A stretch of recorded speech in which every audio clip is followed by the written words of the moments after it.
Hello, and welcome back to Baby Elias's stories.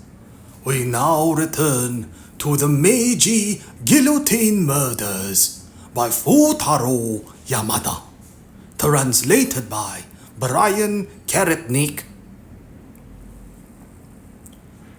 A strange incident at Tsukiji Hotel. The following relates the particulars of an exceptionally difficult case in which a body was discovered almost cut in half in the great hall below the bell tower of the Tsukiji Hotel. There was evidence to suggest that the individual who discovered the body had sworn an oath never to kill again. There was also evidence, however, that he was in the tower at the time of the crime. From a report made by Chief Inspector Toshiyoshi Kawaji of the Imperial Prosecuting Office. Chapter 1. Jirōmasa Tsugi was my father, but his name probably means nothing to anybody today. That is only to be expected. Were anyone to say that my father died without contributing anything to the world, that he merely withered away like a weed, I would have to concur. Still, a few additional words are all it would take for people to exclaim, "Ah, yes, of course." Those few words are as follows. Jirōmasa Tsugi was the man who beheaded Shonan Yokoi. These are the opening lines of Mori Ogai's historical tale Jirōmasa Tsugi, narrated by the son of the eponymous figure. Eponymous, of relating to or being the person or thing for whom or which something is named. Eponymous. Narrated by the son of the eponymous figure, the story describes what kind of a man his father, one of the Yokoi's assassins, was, what his background and ideology were, and attempts to speak on his behalf. My father was born in the first year of Kei, 1848. His childhood name was Shikata.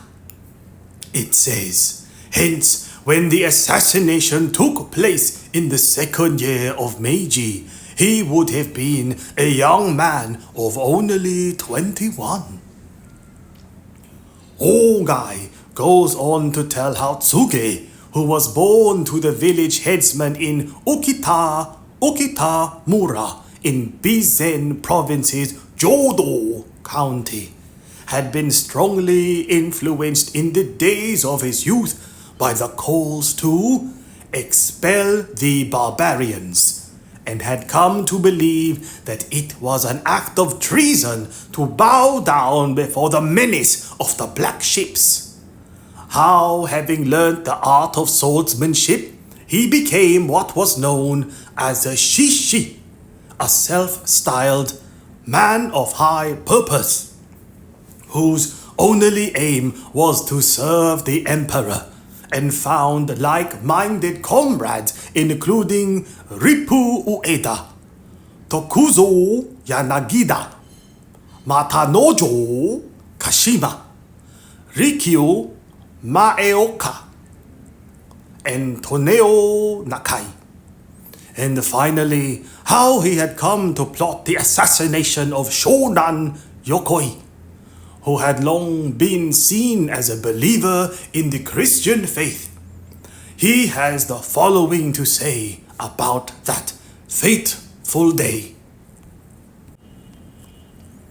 It happened on the afternoon of the 5th day of the first lunar month in the second year of Meiji, 1869. Shonan Yokoi was on his way from the Grand Council of State, and his palanquin had just come down the Teramachi to the section of Goryosha.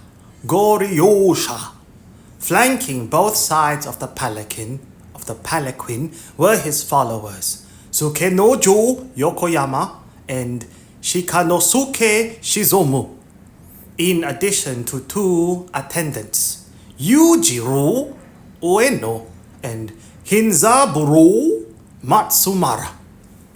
A sandal bearer also accompanied the party. Suddenly, a pistol shot shattered the leaden air of that rather cloudy day.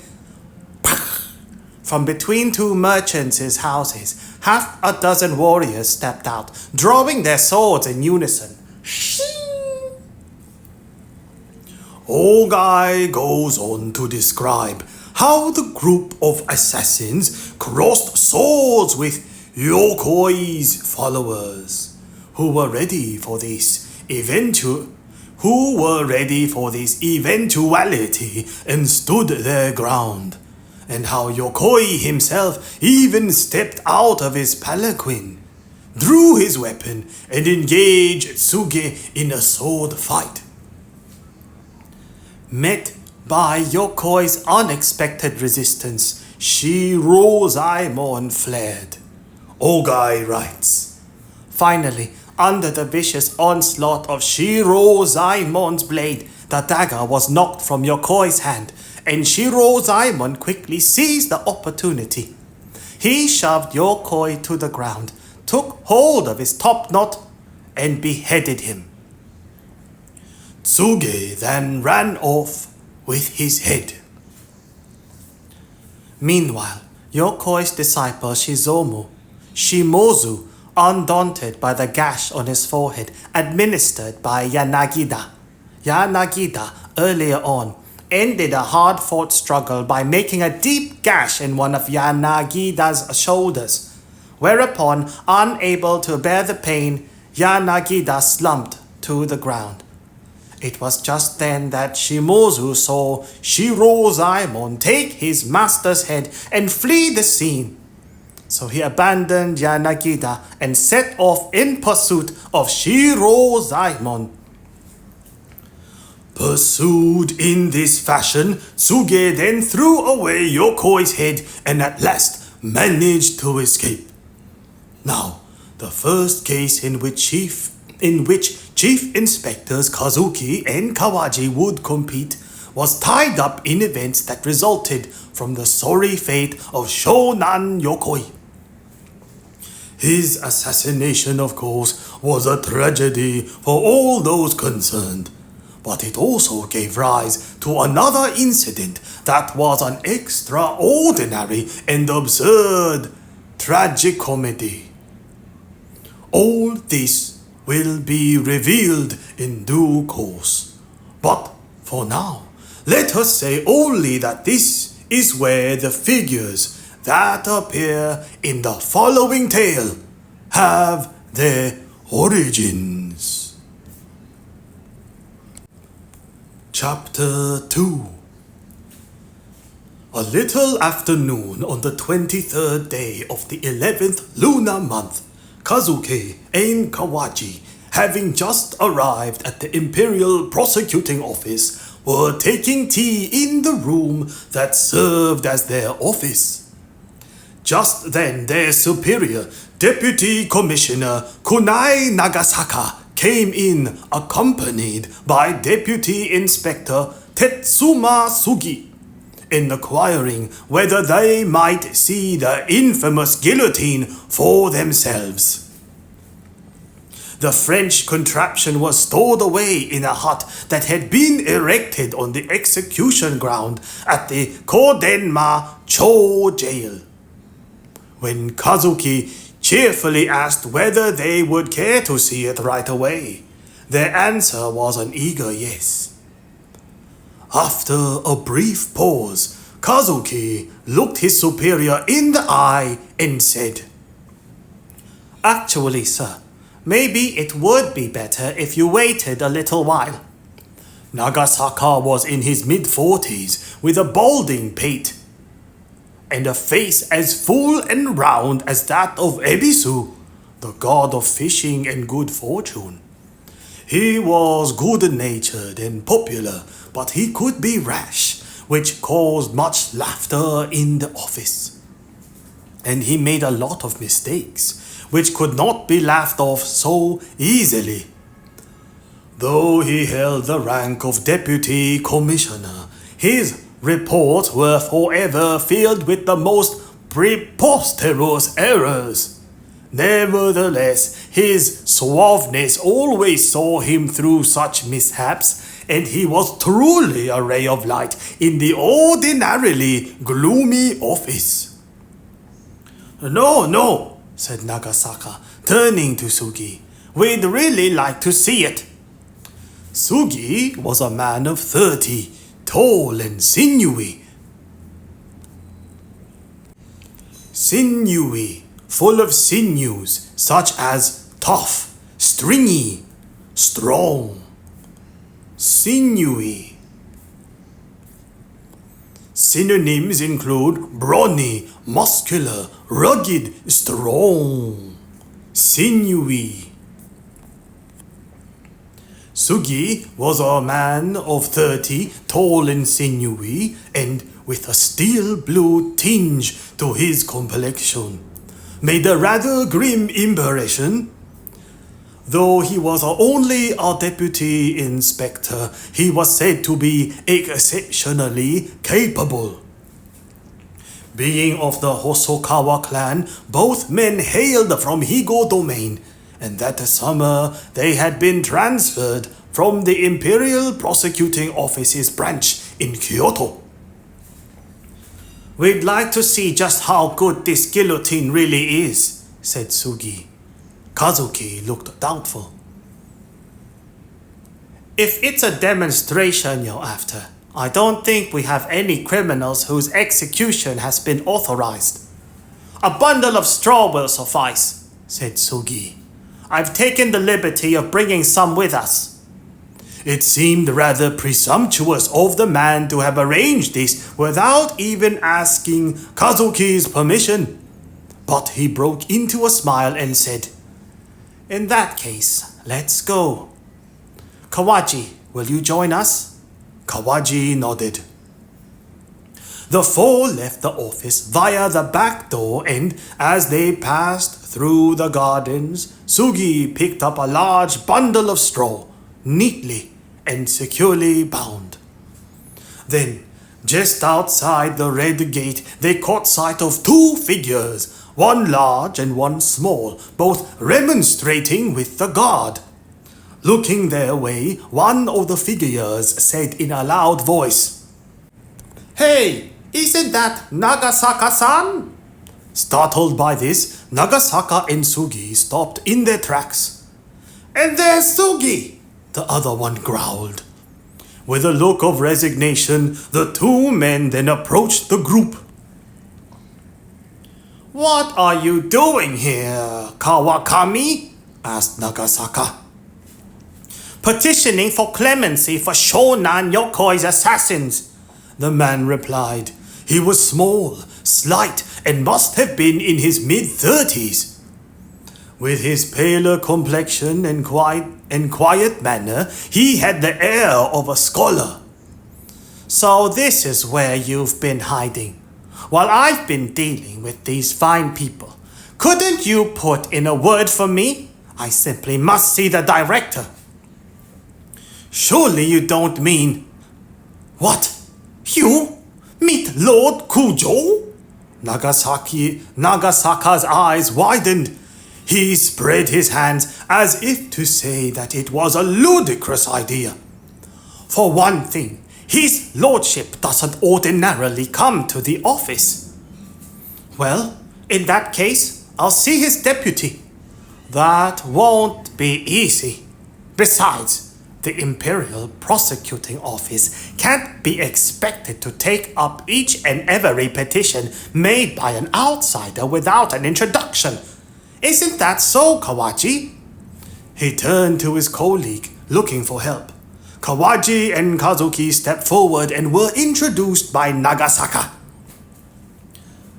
And this is Gensai Kawakami, a fellow native of Higo, he said, introducing the young man.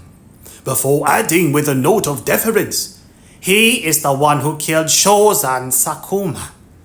In saying so, Nagasaka likely intended to convey that this was the reason he could not act as Kawakami's intermediary. Kawaji and Kazuki both looked at the man in astonishment. Although Kazuki had not been in Japan when Shozan Sakuma was killed in Kyoto, he still had the impression that this assassination had been different from other such incidents. Unperturbed, Kawakami stared back at Kazuki in his suikan, with a look that seemed to say, "What a strange fellow!" "So," he said, returning his gaze to Nagasaka, "perhaps you would be so kind as to give me an introduction, no?" A look of fear came over Nagasaka's face, and now he turned to Sugi for help.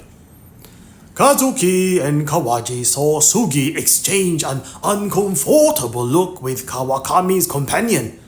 The man in question stood about a foot taller than Kawakami. In addition to his naturally imposing stature, he wore a tall pair of magnolia wood geta on his feet. He also sported a tremendous beard and radiated a spirit of fearlessness.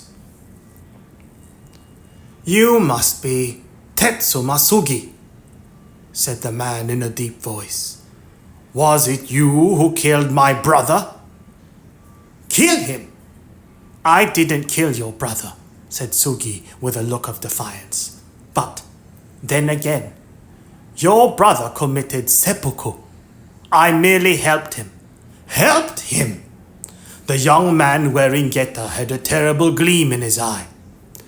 "There are rumors going around Kumamoto that you had a personal grudge against my brother, and that you had him laid across a mound of earth and used him to test the sharpness of your blade. You did once work as a sword tester in Kumamoto after all. It stands to reason." "Just because I used to do that doesn't make the rumor true. Besides, seeing as your brother, Shikanosuke Shimozu, and I were regarded as worthy opponents when it came to swordsmanship, his supporters were bound to try and blacken my name. And anyway, people will talk. Then again, Ushinosuke, your brother was appointed as Yokoi's bodyguard, wasn't he? He didn't do a very good job of it now, did he? Those assassins managed to make off with Yokoi's head. Don't you think it would be better to let people think that he committed seppuku out of a sense of responsibility, lest the Shizomu family be disgraced for generations to come?" Momentarily lost for words, his opponent gripped the hilt of his sword and exclaimed, "Just tell me whether you did it or not." "I'll leave that to your imagination," said Sugi, a faint yet fearless smile playing on his lips. "I take responsibility for everything I do, be it as the Hosokawa clan's sword tester or as a deputy inspector," he bragged. "Come now, are you really going to attack an official of the Imperial Prosecuting Office? Please, you don't hold a candle to your brother. Do you really think you can cut me down? I, who am every bit as renowned a swordsman as your brother."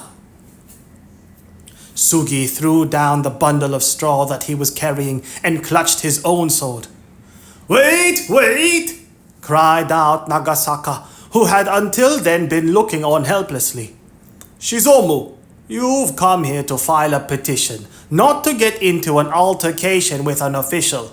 Doing that will only scupper your chances. Scupper. To defeat or put an end to. Scupper.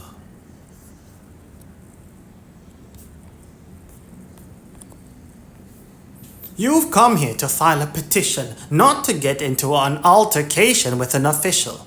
Doing that will only scupper your chances. Surely you agree, Kawakami? End this. Quite so, said Kawakami, smiling quietly as he watched this extraordinary scenario play out. Oshinosuke, you didn't come all the way from Kyushu to seek revenge. You're here as my bodyguard. Tomorrow is another day. For now, leave it. Your bodyguard? You need a bodyguard, Kawakami? I vowed never to cut down another man, ever since taking Shozan's life. He looked at the ground. Sugi, what is it that you've just thrown down? It's not for testing another blade, is it? Sugi shrugged his stiff shoulders. It is, as it so happens, he said. We were just about to go and try one out. Only... Sugi hesitated, realizing that he was under no obligation to explain himself to this man. Kawakami, for his part, seemed little inclined to press the matter further. We'll take this and be on our way, he said, approaching Sugi and picking up his bundle of straw. Oddly enough, Sugi, who remained standing there bolt upright, didn't try to stop him, as he had just had occasion to witness. His opponent was full of a fighting spirit, and besides, for all that he may have looked like an unimposing scholar, he exuded an air of exceptional menace. Take this and let's go, said Kawakami, handing the bundle to the young man in Geta. We came to file a petition. Getting into a fight with an official from the Imperial Prosecuting Office would only make matters worse. Oshinosuke, let's take our leave, shall we? Nagasaka nearly fainted with relief. Kawakami, said Sugi, I should add that, where the assassination of your koi is concerned, the powers that be in the Imperial Prosecuting Office have long been sympathetic to his killers. And the fact is that they have not yet given their approval for their execution. As such, I doubt there is any need for your petition. But that's precisely why we've come here, replied Kawakami, glaring at him. You see, Sugi, once the yokai affair has been put to bed, Shikanosuke's death can be re-examined. With that, urging his bodyguard on, Kawakami turned abruptly and walked off. In the white winter sunlight, they looked like two inauspicious white crows. Inauspicious, not auspicious. Synonyms include baleful, dire, doomy, foreboding, ill-boding, ill, menacing, threatening, sinister, ominous. Antonyms include unthreatening, inauspicious. In the white winter sunlight, they looked like two inauspicious white crows. Chapter 3. Shall we go? Asked Kazuki. Nagasaka turned with a quizzical look on his face. Go where? He asked. To the jail, of course. Let's go, said Sugi, regaining his composure quicker than Nagasaka. The group walked off in the opposite direction from Kawakami and his friend. Ugh, said Nagasaka at last, after looking over his shoulder a few times. There's no way I can allow somebody as dangerous as that to meet his lordship. 5 years previously, on the 11th day of the 7th month in the first year of Genji, 1864, Shōzan Sakuma, who had dubbed himself the greatest of his generation, and who, owing to this estimation, had been fearless enough to advocate vociferously for opening up the country, was passing through the Sanjō Keiyamachi district of Kyoto on a horse with a western saddle, when suddenly he was set upon by 2 assailants.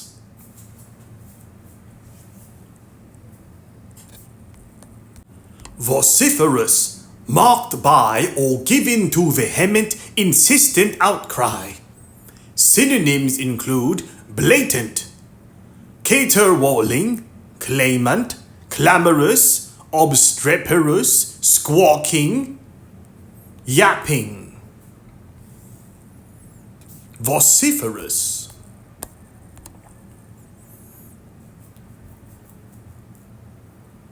Had been fearless enough to advocate vociferously for opening up the country, was passing through the Sanjō Keiyamachi district of Kyoto on a horse with a western saddle, when suddenly he was set upon by 2 assailants. When Shōzan Sakuma tried to escape, lashing the scoundrels with his whip, whoosh, whoosh, he came across a 3rd assassin lying in wait. When this man blocked his path, the horse reared and threw Shōzan to the ground. The very next instant, the assassin's blade glinted and was plunged into Shōzan's chest. This was followed by a second blow that severed the man's famously elongated head, before the killer vanished like a gust of wind.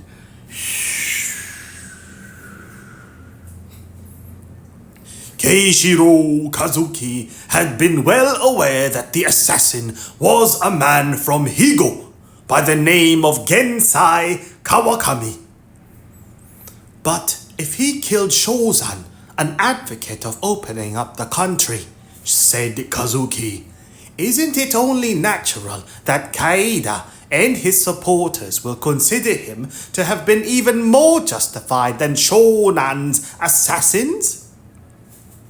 Indeed, it isn't so much that, though, said Nagasaka, shaking his head. He's a fearsome man, that Kawakami.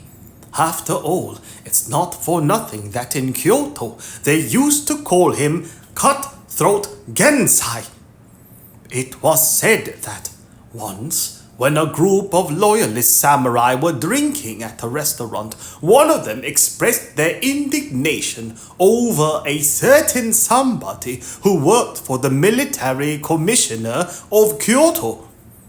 Moments later, Gensai, who had slipped out without anybody noticing, suddenly reappeared saying, "Gentlemen, let's drink some more, with this to whet our appetites." Whet. W-E-T. W-H-E-T. Whet. To make keen or more acute, excite or stimulate. Whet the appetite.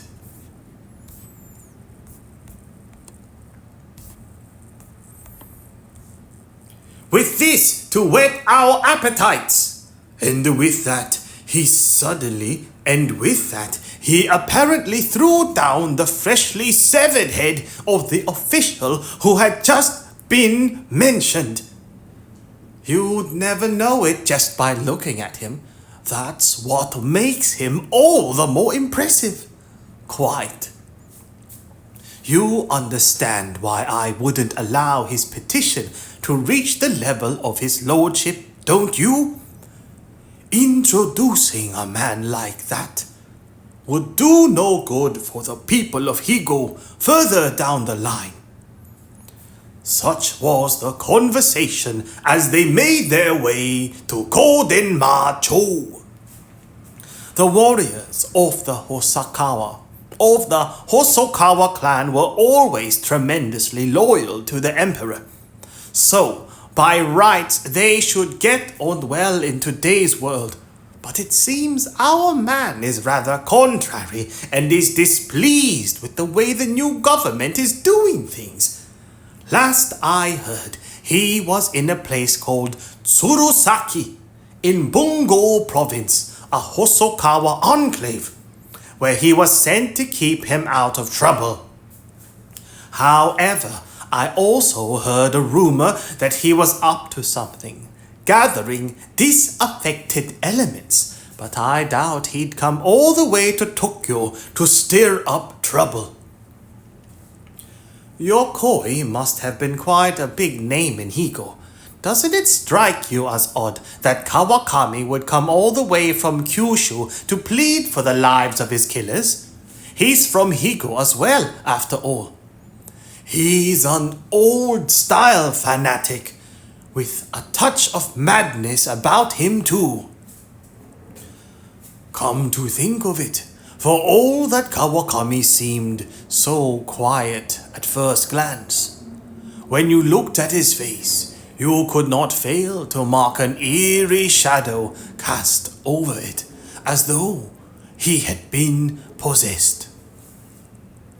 By the way, said Kawaji, speaking for the first time in a long while, who exactly was that man accompanying him? Him? Muttered Nagasaka, casting a sidelong glance at Sugi. He's an underling from the same province who appears to have become one of Kawakami's followers. Sugi, what was all that about his brother? Asked Kawaji. Ah, yes, that, replied Sugi. The man you met is Ushinosuke Shimozu. And, as you just heard, his older brother, Shikanosuke, was a follower of Yokoi sensei. He was so proud of his strength and skills in swordsmanship that he even volunteered to be one Yokoi sensei's bodyguards. Only there wasn't much of a struggle when Yokoi sensei was killed. It was a truly unforgivable blunder, and so Shikanosuke and the other bodyguards were interrogated. Shikanosuke and the other bodyguards were interrogated by the Imperial Prosecuting Office in Kyoto. While they were in custody, however, Shikanosuke, so ashamed of his earlier boasting and probably thinking there was no way out, committed seppuku when the opportunity presented itself. Didn't he say that you'd used him for sword testing or something? He did. But what happened was that I found Shikanosuke moments after he'd plunged the blade into his abdomen, and so I performed the duty of a Kai Shakunin and beheaded him. But because I'd been the clan's chief executioner during my days in Kumamoto and had carried on in the role even after I was appointed to the Imperial Prosecuting Office in Kyoto, and because back in Kumamoto, Shikanosuke and I had been considered worthy rivals when it came to swordsmanship, that baseless rumor spread throughout our province. Evidently, Ushinosuke has decided to believe it. Truth to tell, it's a real nuisance. Sugi then turned to Nagasaka. I may be a senior officer, but I can't just go around trying out my sword on just anybody, let alone on someone from my own clan. Isn't that right, Deputy Commissioner? Oh, yes, quite right, Nagasaka replied with a nod. But why did he make off with that bundle of straw? Given his pedigree, it makes me nervous. What have you to fear when you've done him no wrong? Said Sugi with a shrug. Besides, you and I are not ordinary men from Kumamoto. We are representatives of the illustrious Imperial Prosecuting Office. As they walked along, the Razotsu they encountered stood to attention and bowed. At first, Kazuki thought they were bowing to him, but soon he realized that their deference was directed towards Deputy Inspector Sugi. Yes, yes, said Sugi, nodding haughtily to each of them in turn. The Deputy Inspector seemed to have quite a hold over the Razotsu. At last they reached the prison at Konden-ma-cho, where, upon inquiring, they learned that there were 2 prisoners whose executions had been authorized 5 days ago. There was little scope for sympathy in either case.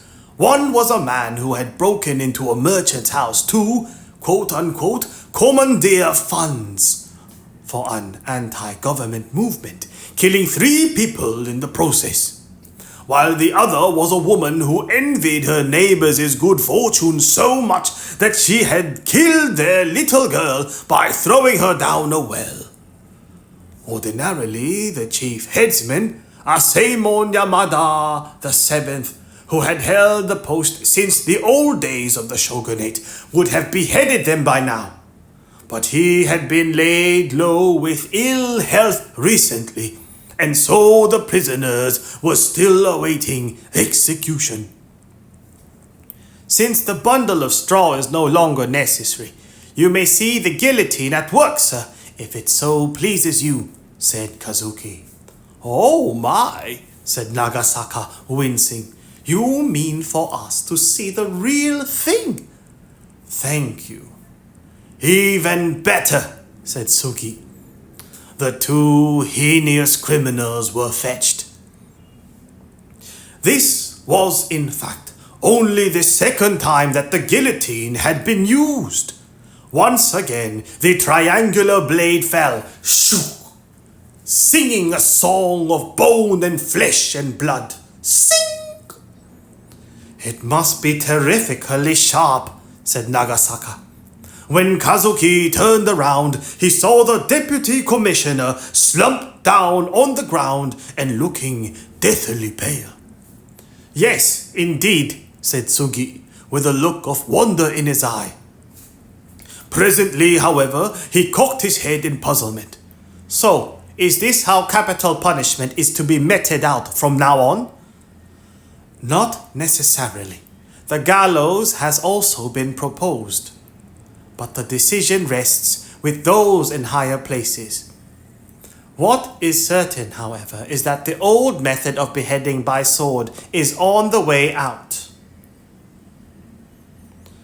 I must say, I hope not, said Sugi.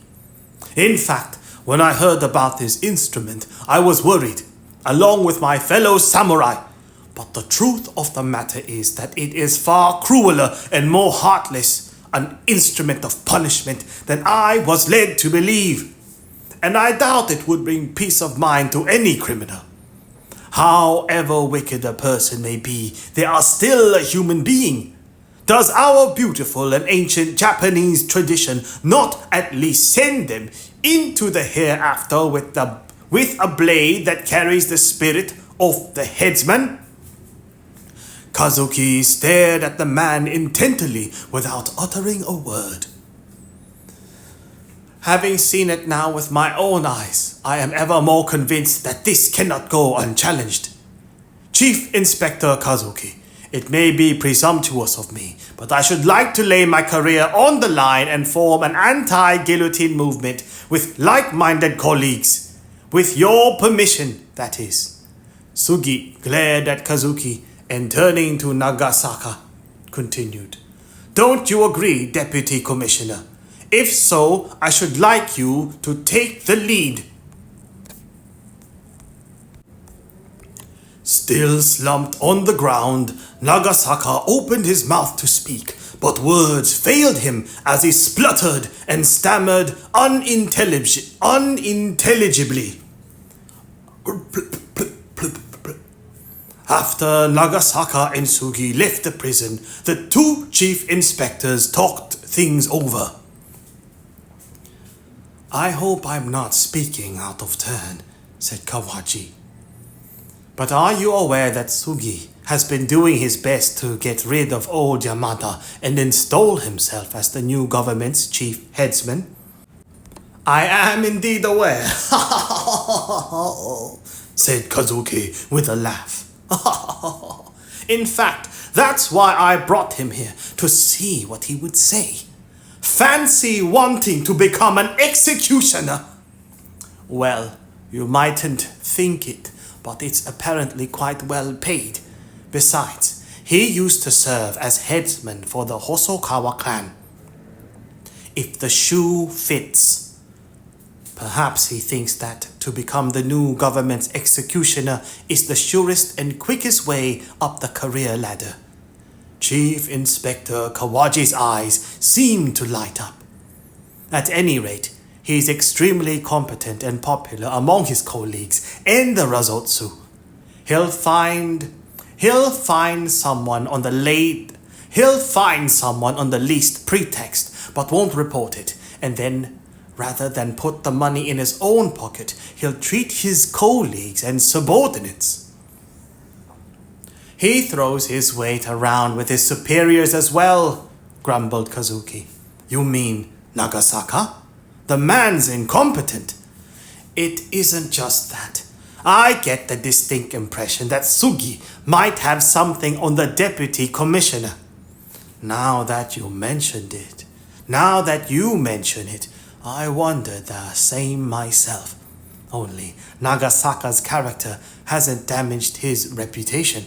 I've heard it said that the reason he was able to go from caretaker at the Hosokawa mansion to a position in the Imperial Prosecuting Office in Kyoto was because he'd curried favor with Lord Kujo.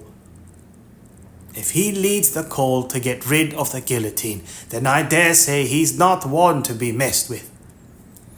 Mind you, I'm not such a fan of it myself. This conversation took place as they watched one of the prison officers and the Rozotsu Ichinohata clean up the mess left behind by the guillotine. The corpses were placed in coffins and stored temporarily in the mortuary, after which they would go to Kozu Kappara for burial. The sight of the guillotine seemed to provoke a thought. How's the translation of that French penal code coming along, Kazuki? Oh, that? It's getting there. You promised to send Esmeralda back to France after a month or so, didn't you? Well, it's been 2 weeks already.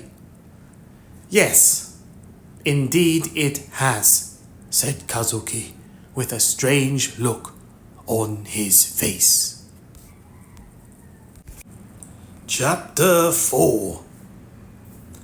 I have to go with Esmeralda to the Tsukiji foreign settlement tomorrow, Kazuki announced all of a sudden, 3 days later. Would you like to come along with us, Kawaji? Kawaji blinked in astonishment. What on earth are you going there for? It's been more than a year since the girl arrived here in Japan, but she's never yet left the Saga mansion in broad daylight. She's been begging me to let her see Tokyo, if only once. But if I were to let her go parading through the city as she is, she wouldn't be sightseeing as much as making a spectacle of herself. So I hit upon the idea of the foreign settlement. It isn't the real Tokyo, I grant you, but as it's a district for foreigners, I needn't worry so much. I see. I thought she should at least be given an outing before her time here is up. Kazuki, yes? You do still intend to send her back, don't you? There's nothing else for it. Kawaji felt somewhat disappointed. At around 3 o'clock the next day, as promised, Kawaji met Kazuki and Esmeralda at the Shinpuku-ji Bridge. one of more than a dozen leading into the Tsukiji foreign settlement. Esmeralda had come by palanquin. She was not wearing the costume of a Miko, nor did she have on her long veil. "Bonjour," she began, but immediately corrected herself. "Hello, Monsieur Kawaji." Under a long, billowing light purple skirt, she curtsied.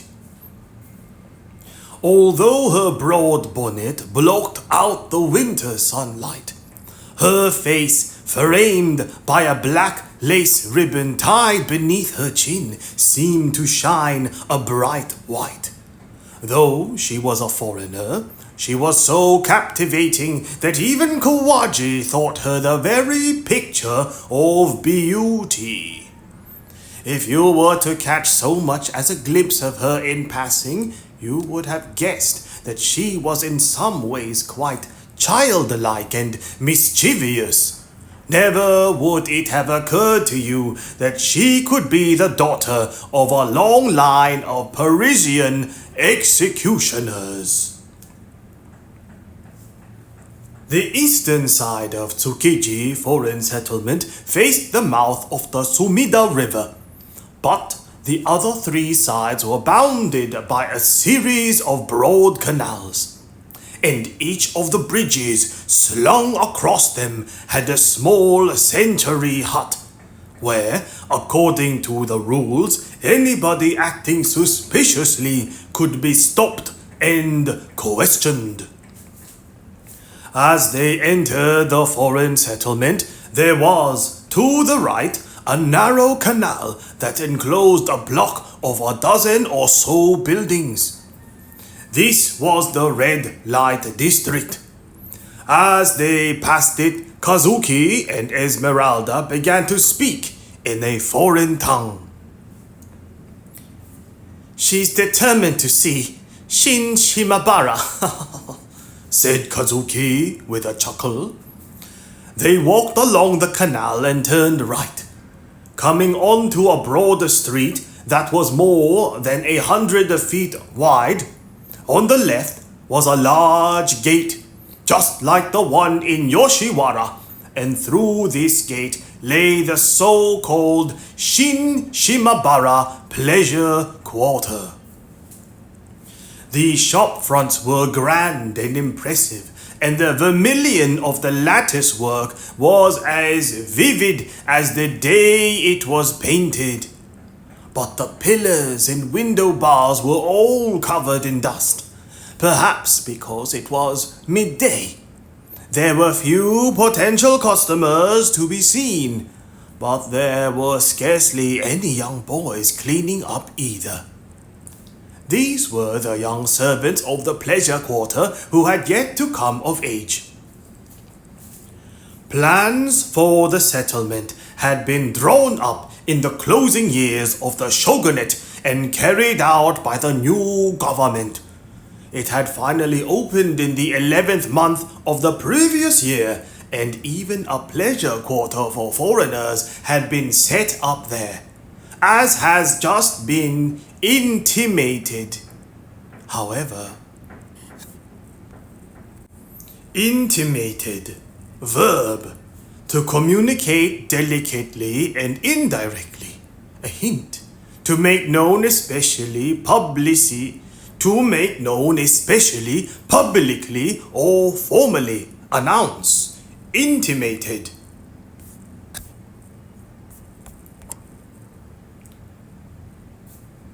Plans for the settlement had been drawn up in the closing years of the shogunate and carried out by the new government.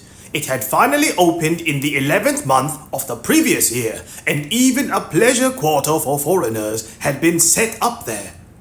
As has just been intimated, however, surprisingly few foreigners availed themselves of it. Foreign legations and diplomatic missions were situated more centrally, while trading companies, having already set themselves up in the more convenient Yokohama, declined to relocate. Consequently, the settlement itself was something of a white elephant. They walked along the deserted red light district's main thoroughfare, the Naka no Chodori. As they went, pale faces would materialize behind the red lattices, and eyes would suddenly appear and follow them. So surprised were they to see a man in Heian period dress and a foreign lady in a splendid foreign costume pass by. It's hard to tell who's gawping at whom, Kazuki muttered. They say that among these women are many daughters of the samurai who supported the shogun, said Kawaji. The fact was that the pleasure quarter had started catering to a Japanese clientele, but since it had been originally intended for foreigners, the women who had come here were sure to be those who had fallen on hard times. All the while, Esmeralda kept warbling away to Kazuki. Warbling. A verb. To sing in a trilling manner or with many turns and variations. To sing. Warble. Warble, noun. A melodious succession of low, pleasing sounds. Warble. Synonyms include air, lay, melody, song, strain and tune. Warble. All the while, Esmeralda kept warbling away to Kazuki, to which he would merely respond a brief yes or no in Japanese. Kawaji thought that he seemed to be preoccupied by something. Exiting the pleasure quarter, they found themselves in an ordinary-seeming neighborhood. Only it wasn't quite ordinary.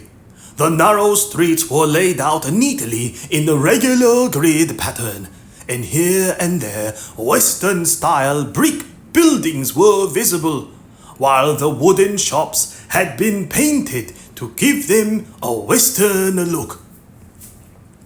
Among the shops were bakeries, cobblers, purveyors of foreign goods, even a glass blower's workshop, and places selling Japanese trinkets, including folding fans, picture books, and dolls. As it was all geared toward foreigners, the place had a vaguely exotic feel to it. Peeping over the rooftops, a group of warehouses could be seen lining the waterfront. Here, there were far more sightseers wandering about than there would be in the environs of a Japanese-style pleasure quarter, and just as one would expect in a foreign concession, there were a few non-Japanese thrown into the mix. The passers-by would turn to gawk at Kazuki's suikan, after which their eyes would move naturally to Esmeralda, and only then would they widen in surprise. At the far end of the neighborhood, a magnificent building came into view. Its outer walls were topped with black tiles, while the walls were ornamented with white plaster in a diamond pattern. It had only 2 floors, but it was twice as high as any ordinary building, and rising up from it was a tower that, with its 2-tier copper-plated roof, looked just like a festival float for some religious procession. The Tsukiji Hotel had been completed only a year previously. Let us borrow a description of the building from Samuel Mossman's New Japan, which was published around that time. It was built on a picturesque site. By the margin of the bay, surrounded by grounds very tastefully laid out with paths among flower beds. shrubberies, and grassy knolls.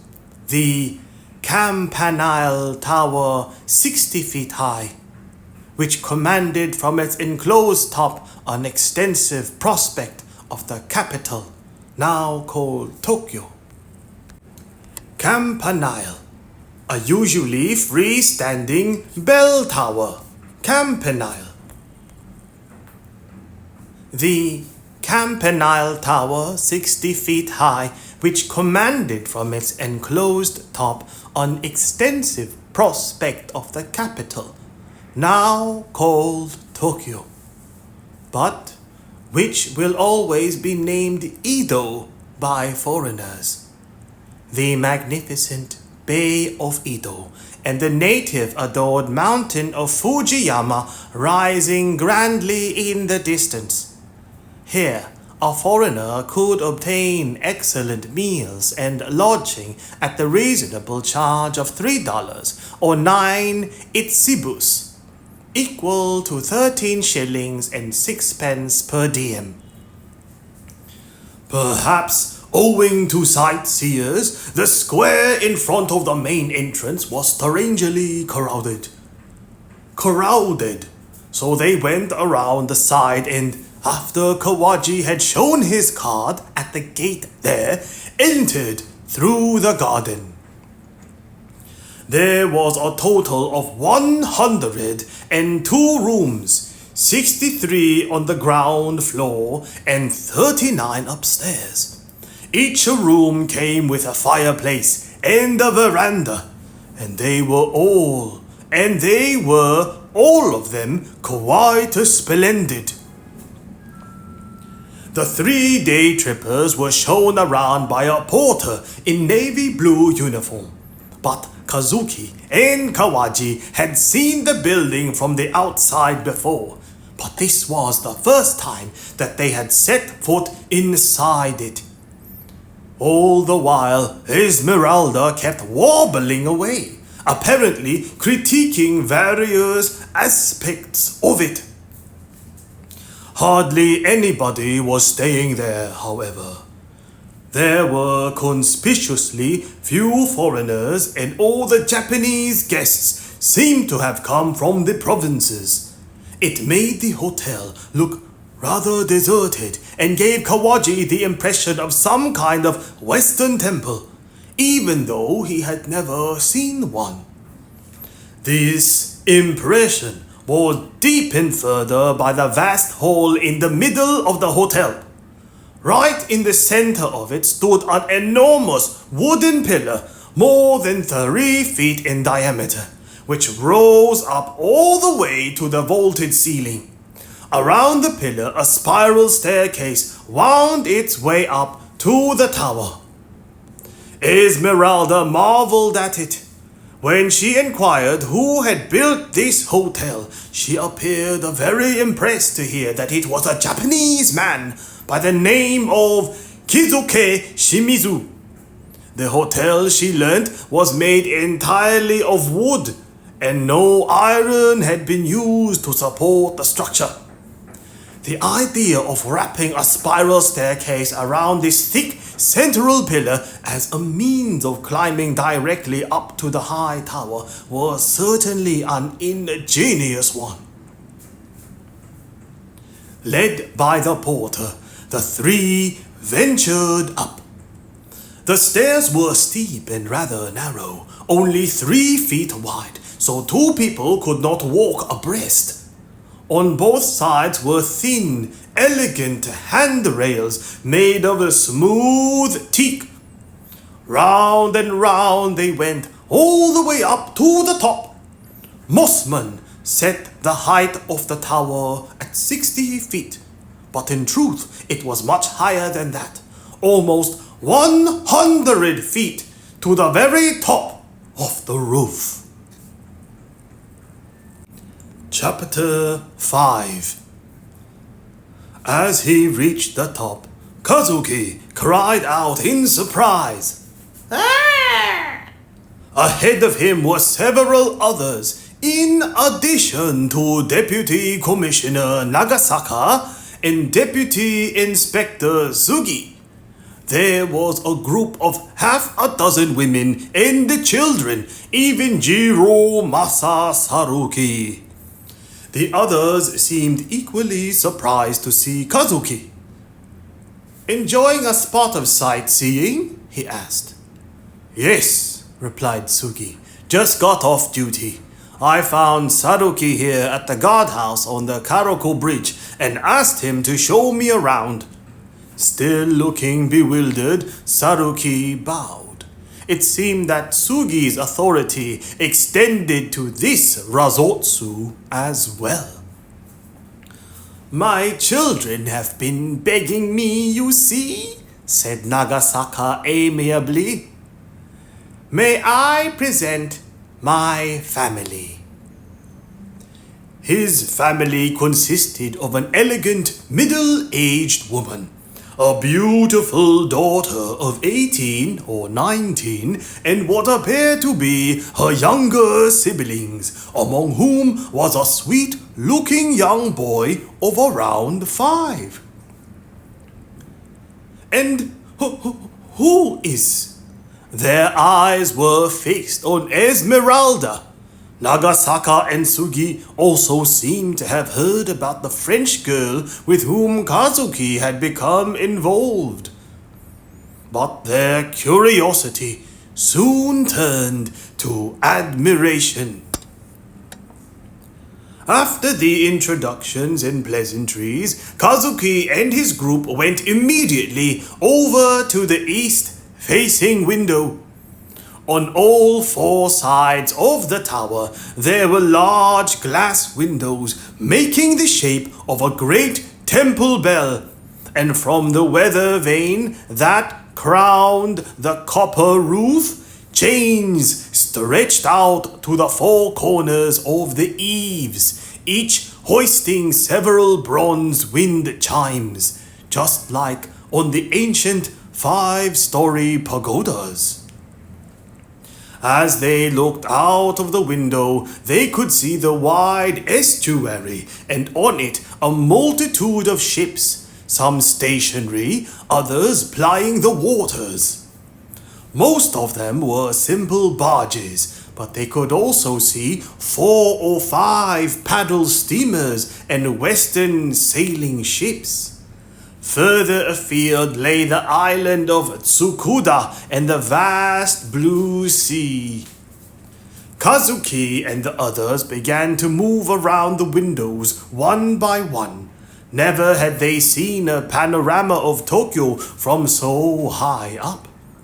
They had such an all-encompassing vantage over the foreign settlement, surrounded as it was by water on all sides, that it was as if they could reach out and pick it up in the palms of their hands.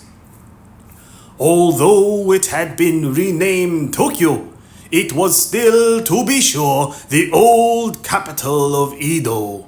But the new foreign settlement looked like a lone painting in black ink amid a copper plate engraving. To the west, the immense winter sky stretched as far as snow-capped Mount Fuji. When she saw it, Esmeralda cried out for joy. It was, by all accounts, a bell tower, and indeed a great Western-style bell did hang from the ceiling. But it had never yet been rung, and the tower was in fact used as a viewing platform. "We should be going," said Nagasaka's wife, ushering the children off. The family presented a charming and happy sight, but Tsugi, with his rather glum expression, probably because he had accompanied them only by reason of his being a fellow native of Higo, seemed out of place. Suddenly, stepping away from Tsugi, the girl who appeared to be the eldest daughter went over to the west window and looked down. "What's going on down there, I wonder?" She was a beautiful girl, but she was nothing like her plump, jolly father. Her long, oval face even had a somewhat frigid look about it. Evidently, she was her mother's daughter. "What is it, Miss Okumi?" asked Tsugi, sidling up to her again, while everybody gathered around. In the square in front of the hotel, a group of people had formed a circle. A strange object had been placed in the middle of it, and beside it stood two men who looked like ronin. One of them had drawn his sword, which seemed to have attracted quite a crowd. These must have been the people whom Kazuki and the two others had noticed as they entered the hotel. But they were no ordinary sightseers. The strange object in the middle was a bundle of straw that had been placed on a dais. "Isn't that Gensai Kawakami? And that's Oshinosuke Shimozu." Nagasaka and Tsugi groaned. And sure enough, the one wearing a headband and a sash, brandishing his sword, was indeed the renowned assassin, while the other one, standing a little further away, his arms folded and geta on his feet, was the other Higo youth. "What on earth are they doing?" asked Tsugi. "For 2 or 3 days now, every day at this hour, they've been gathering a crowd and showing them what they call a Japanese sword trial," the porter informed the group. "We're having trouble stopping it because they're guests of the hotel." "What?" exclaimed Nagasaka. "You mean to say he's staying here? That civilization-hating Kawakami? In the Tsukiji hotel?" "It looks as though he's saying something," said Tsugi, rushing to open the window. As he pulled the glass towards him, the wind, which had been inaudible until now, rushed in, carrying with it snatches of what they were saying. "Yes, you red-headed barbarians! Listen to me if you have ears, or if you don't understand the language of this sacred land, then watch closely with those bead-like eyes of yours and witness the sharpness of the Japanese sword." Shizomu was the one doing all this shouting. "This bundle of straw is harder than a man's torso. If you dare to look down on Japan, your bodies will taste the sharpness of this blade." Kawakami's sword flashed like lightning as he swung it down, slicing the larger bundle in two with a single stroke. Piled up nearby were another 4 or 5 bundles of straw.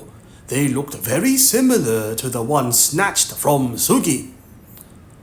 "What idiotic behavior! He must have stayed here deliberately to do a stunt like this," said Nagasaka, tooting. "Frankly, I'm surprised we didn't come across him on the way in." "What does it matter, even if we do run into him?" said Tsugi, feigning a lack of concern. Yet Nagasaka suddenly grew nervous. "Still, it would be better not to involve ourselves with them," he said. "Let's get out of here quickly. Sergeant, is there any way to leave without their seeing us?"